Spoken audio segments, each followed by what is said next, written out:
ये क्या है?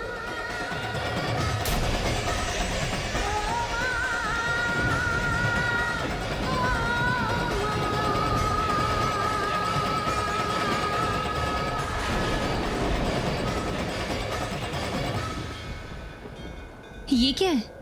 इसमें तो कुछ भी नहीं लिखा।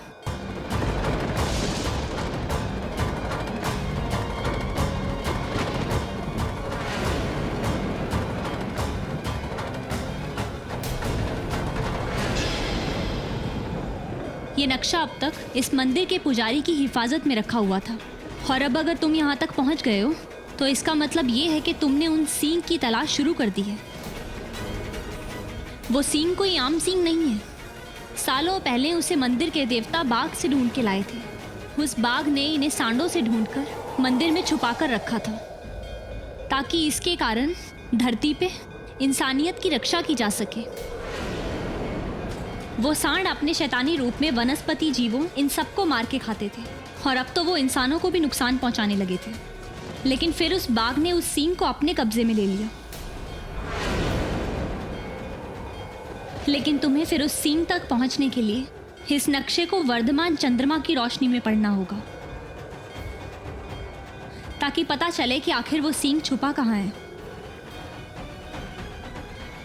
राहुल, ये वर्धमान चांद के बारे में कब पता चलेगा?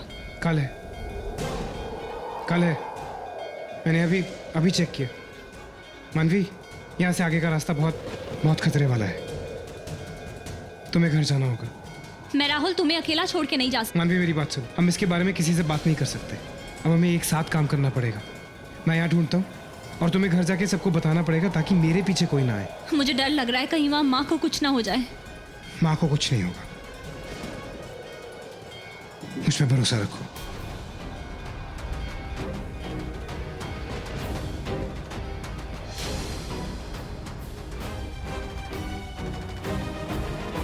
हे भगवान, माँ को कुछ नहीं होना चाहिए। प्लीज उनका ख्याल रखना।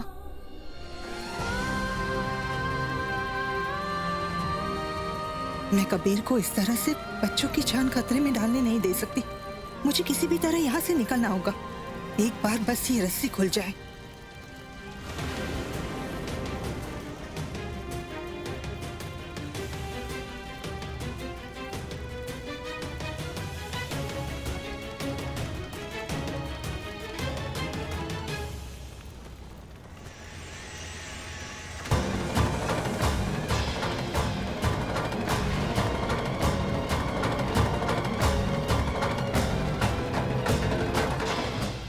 तुम्हें क्या लगा कि मेरे चंगुल से भाग जाओगी?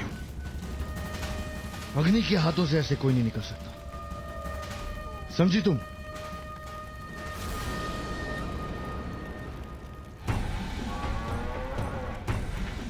बस इतनी दुआ करो कि राहुल और मानवी वो सीन ढूंढ ले।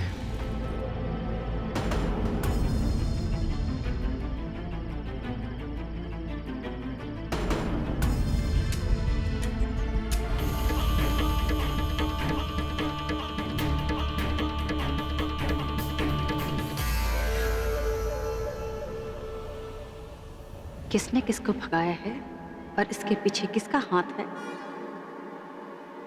इसका पता तो हम इस लड़की के मिलने के बाद लगाएंगे। लेकिन सच कहूं तो सोनाली, लकी मैं हूं जो तुम मेरी जिंदगी का हिस्सा बनी। मैंने जिंदगी में बहुत कुछ कमाया है, रुपया, पैसा, दौलत, शोहरत, लेकिन मेरी जिंदगी की सबसे बड़ी जीत, मेरी सबसे बड़ी अचीवमेंट मेरा परिवार है, मेरी फैमिली है। और ये सब कुछ कभी भी पॉसिबल नहीं हो पाता अगर तुम मेरी जिंदगी का हिस्सा ना हो। माफ कीजिए।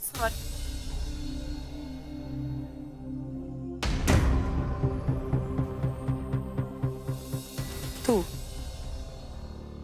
आई ने मुझे कहा कि सब्रवाल जी घरेलू दोस्त हैं, कोई नहीं जा पा रहा तो तू तो चली जा, किसी का जाना जरूरी है। अगर मुझे पता तू आती तो मैं नहीं आती। आई ने मुझसे भी यही कहा, इसलिए मुझे भी यहाँ आना पड़ा। लगता है आई ने जानबूझकर हम दोनों को एक ही बात कही। ताकि हम दोनों यहाँ आए और मिले। कितनी भोली है ना आई। पता नहीं है कि जब रिश्तों में दरारें आती हैं तो लोगों के आसपास आने से ठीक नहीं होती, दिलों के आसपास आने से ठीक होती हैं।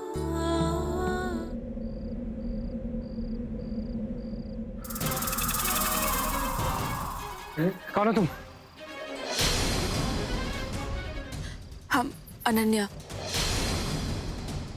दरअसल बेगूसराय की हवेली से भागते हुए यहाँ पर आए हैं। बड़ी माँ ठकुराइन, उन्होंने हमारी शादी अपने 5 बेटों से करवा दी है।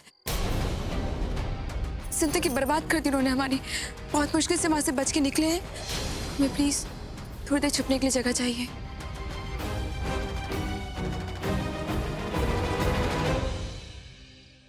राहुल, मुझे लगता है कि हमें इसकी मदद करनी चाहिए।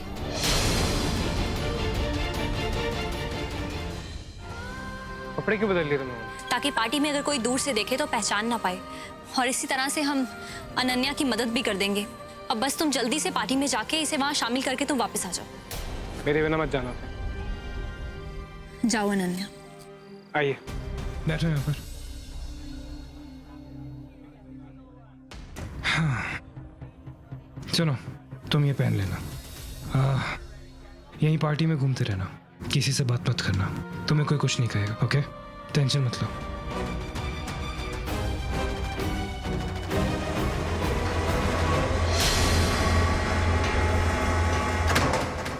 कौन हो तुम लोग?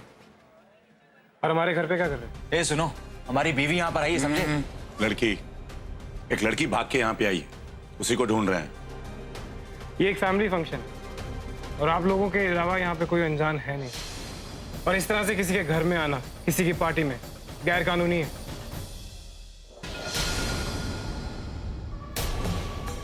हमें कहीं जाने के लिए परमिशन लेने की जरूरत नहीं पड़ती है। शुक्ति, देखिए, ये हमारा फैमिली मैटर। आपसे रिक्वेस्ट करते हैं कि आप हमको कमरे में जाने दीजिए। हम सिर्फ सौंडिया को उठाएंगे और चुपचाप लीजिए। कौन से कमरे में? ये सामने वाला?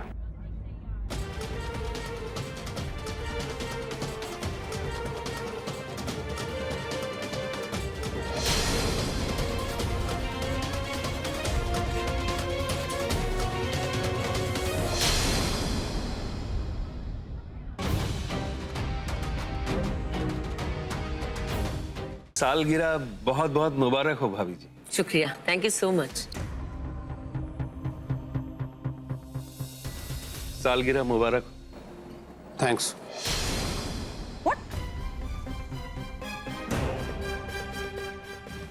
अब I mean excuse me, Shalini. Not make her.